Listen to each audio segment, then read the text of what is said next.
sheekh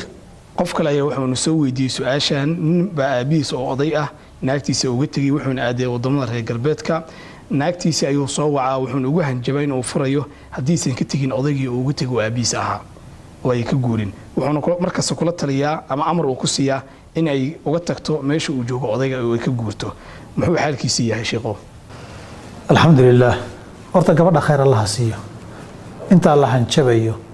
kuna adkaysanaysa waalidka daryeelkiisa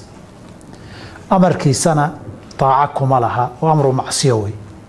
ولا طاعة لمخلوق في معصية الخالق والد كيون تبرية تاق لهين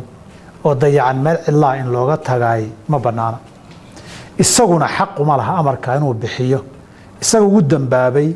وحواجب كانوا كتوبت كان الدم وكشري الدم بكبائر تواوين عقوق الوالدين وي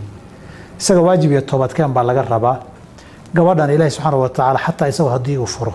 نينك والد كي سدا وجليه بريده gabadha meel geyn maayo iyadana meel xun buu kaga tagay saa waalidka lagu dayacay ilmahay ku dhalaanna iyagu meel xun kaga tagay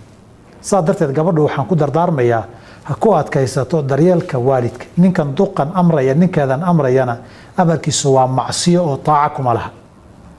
haddii isaga ay kala tagaanna insha Allah ilaahay badal ka khayr badan labada daarood bana anfaco ilaahay siinaya billahi tawfiiq